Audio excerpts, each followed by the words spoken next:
ಮಾನ್ಯ ಗೃಹ ಸಚಿವರು ಅಮಿತ್ ಶಾ ಜಿ ಅವ್ರನ್ನ ಇಂದು ಮುಂಜಾನೆ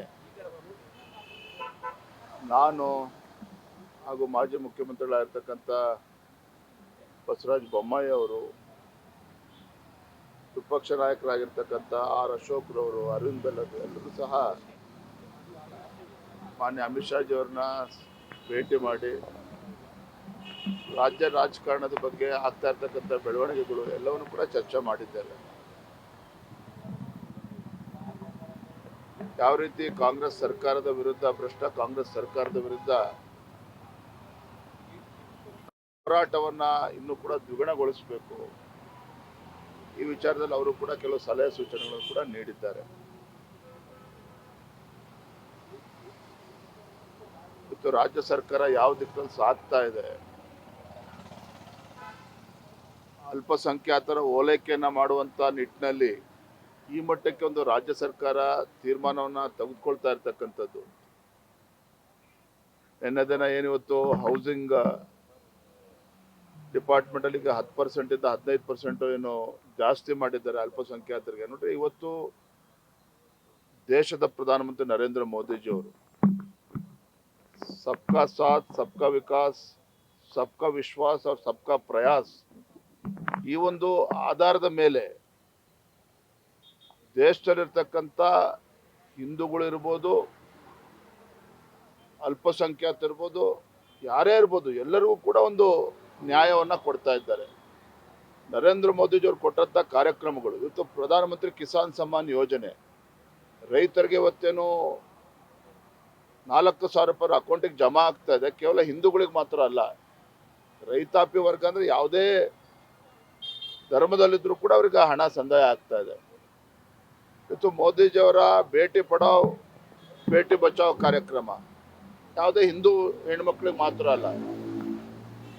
ಆದರೆ ಇಲ್ಲಿ ರಾಜ್ಯದ ಮುಖ್ಯಮಂತ್ರಿಗಳು ಸಿದ್ದರಾಮಯ್ಯನವರು ಒಡೆದಾಳುವ ನೀತಿಯನ್ನೇನು ಅನುಸರಿಸ್ತಾ ಇದ್ದಾರೆ. ಖಂಡಿತ ಭಗವಂತರು ಒಳ್ಳೇದು ಮಾಡೋದಕ್ಕೆ ಸಾಧ್ಯ ಇಲ್ಲ. ಭಾರತೀಯ ಜನತಾ ಪಾರ್ಟಿ ಯಾವ ರೀತಿ ಹೋರಾಟ ಮಾಡಬೇಕು ಅದು ಒಂದು ಕಡೆ, ಆದರೆ ಮುಖ್ಯಮಂತ್ರಿಗಳ ನಡವಳಿಕೆ ಇದೆಯಲ್ಲ, ಖಂಡಿತ ಮುಖ್ಯಮಂತ್ರಿ ಸ್ಥಾನಕ್ಕೂ ಕೂಡ ಅಪಮಾನ ಮಾಡ್ತಾ ಇದ್ದಾರೆ. ರಾಜ್ಯದ ಮುಖ್ಯಮಂತ್ರಿಗಳು ಅನ್ನೋದನ್ನು ಕೂಡ ಮರೆತು ಈ ರೀತಿ ತುಗ್ಲಕ್ ದರ್ಬಾರಿ ನಡೆಸ್ತಾ ಇದ್ದಾರೆ. ಖಂಡಿತ ಬರೋದಿಂದಲೇ ರಾಜ್ಯದ ಜನರೇ ಅವರಿಗೆ ಉತ್ತರವನ್ನು ನೀಡುತ್ತಾರೆ. ಬಿಜೆಪಿ ಮತ್ತು ಜೆಡಿಎಸ್ ಸಮನ್ವಯ ಸಮಿತಿ ಬೇಕು ಅನ್ನುವಂತ ಕೂಗನ್ನ ಜೆಡಿಎಸ್ ಶಾಸಕರು ಹೇಳೋದಕ್ಕೆ ಶುರು ಮಾಡಿದ್ದಾರೆ.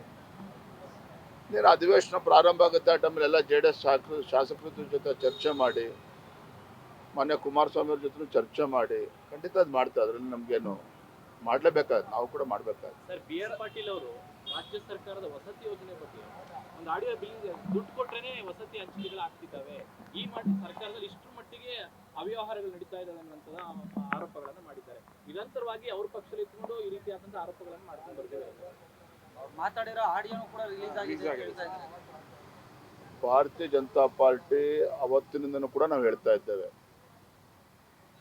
ರಾಜ್ಯದಲ್ಲಿ ಕಾಂಗ್ರೆಸ್ ಸರ್ಕಾರ ಯಾತಕ್ಕೋಸ್ಕರ ಅಧಿಕಾರಕ್ಕೆ ಬರಬೇಕು, ರಾಜ್ಯದಲ್ಲಿ ಕಾಂಗ್ರೆಸ್ ಪಕ್ಷ ಅಧಿಕಾರಕ್ಕೆ ಬಂದು ಅವರು ಕೇಂದ್ರದ ಹೈಕಮಾಂಡ್ಗೆ ಒಂದು ATM ಆಗಿ ಪರಿವರ್ತನೆ ಮಾಡಬೇಕು ಕರ್ನಾಟಕವನ್ನ. ಇವತ್ತು ಭ್ರಷ್ಟಾಚಾರ ಮುಗಿಲು ಮುಟ್ಟಿರ್ತಕ್ಕಂಥದ್ದು. ಭಾರತೀಯ ಜನತಾ ಪಾರ್ಟಿ ಮೇಲೆ 40% ಭ್ರಷ್ಟಾಚಾರ ಆರೋಪ ಮಾಡ್ತಾ ಇದ್ರು.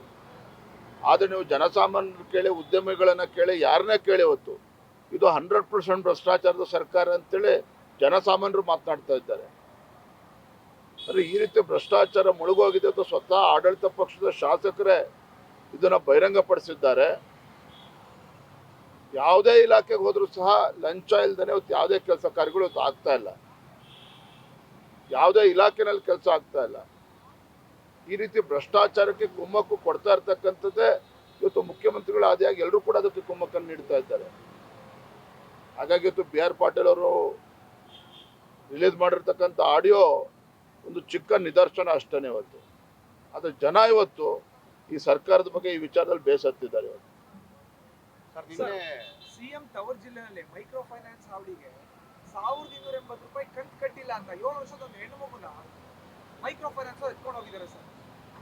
ಯಾವ್ದು ನಡೆದಿರೋದು ಈಗ ಮೈಸೂರು ಸಿಎಂ ತವರು ಜಿಲ್ಲೆ ಮೈಕ್ರೋ ಫೈನಾನ್ಸ್ ಕಡಿವಾಣ ಹಾಕ್ತೀವಿ ಅಂತ ಹೇಳಿದ್ರು ರಾಜ್ಯ ಸರ್ಕಾರ. ನೋಡಿ, ಅದಕ್ಕೇನೋ ಹೊಸ ಕಾನೂನನ್ನು ತರ್ತೇವೆ, ಈ ರೀತಿ ಏನೋ ಘಟನೆಗಳಾದಾಗ ದೊಡ್ಡ ದೊಡ್ಡ ಭಾಷಣ ಬಿಗಿತಾರೆ. ಈ ರೀತಿ ಮುಖ್ಯಮಂತ್ರಿಗಳ ಕ್ಷೇತ್ರದಲ್ಲಿ ಈ ರೀತಿ ಪರಿಸ್ಥಿತಿ ನಿರ್ಮಾಣ ಆದರೆ ರಾಜ್ಯದಲ್ಲಿ ಇವತ್ತು ಏನಾಗಿದೆ ಹಾಗಾದರೆ ಯಾವ ಕೂಡ ಬೆಳಕಿಗೆ ಬರ್ತಾ ಇಲ್ಲ. ಮೈಕ್ರೋ ಫೈನಾನ್ಸಿನ ಹಾವಳಿ ಹೆಚ್ಚಾಗಿದೆ, ಇದ್ರ ಬಗ್ಗೆ ಹಿಂದೆನೂ ಕೂಡ ಚರ್ಚೆ ಆಗಿದೆ, ಸದನದಲ್ಲೂ ಕೂಡ ಚರ್ಚೆ ಆಗಿದೆ, ಕಾನೂನು ತರ್ತೇವೆ ಅಂತೇಳಿ ಮಾತನಾಡಿದ್ರು, ಆದರೆ ಯಾವುದನ್ನು ಕೂಡ ಗಂಭೀರವಾಗಿ ತೆಗೆದುಕೊಳ್ತಾ ಇಲ್ಲ. ಈಗ ಮೊನ್ನೆ ಚಿನ್ನಸ್ವಾಮಿ ಸ್ಟೇಡಿಯಮಲ್ಲಿ ಆದಂಥ ಸ್ಟ್ಯಾಂಪೀಡು, ಅದಕ್ಕೂ ಕೂಡ ಹೊಸ ಕಾನೂನು ತರ್ತೇವೆ ಅಂತೇಳಿ ಏನೋ ಕಥೆಗಳು ಹೊಡಿತಾ ಇದ್ದಾರೆ. ಎಲ್ಲೋ ಒಂದು ಕಡೆ ರಾಜ್ಯ ಸರ್ಕಾರ ತನ್ನ ಆದ್ಯತೆಯನ್ನು ಮರೆತು ಅಭಿವೃದ್ಧಿನೂ ಇಲ್ಲದೆ ಭ್ರಷ್ಟಾಚಾರದಲ್ಲಿ ಮುಳುಗೋಗಿರೋ ಪರಿಣಾಮವಾಗಿ ಇವತ್ತು ರಾಜ್ಯದ ಜನ ಎಲ್ಲವನ್ನು ಕೂಡ ಅನುಭವಿಸ್ತಾ ಇದ್ದಾರೆ. ಇವತ್ತು ನಿನ್ನೆ ಸಿದ್ದೇಶ್ವರ ಮನೆಯಲ್ಲಿ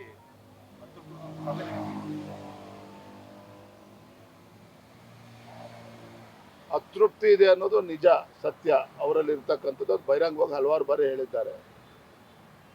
ಅದು ಸ್ಥಳೀಯ ಸಮಸ್ಯೆ. ನಾನು ಪ್ರಹ್ಲಾದ್ ಜೋಶಿಜಿ ಅವರು ಪಕ್ಷದ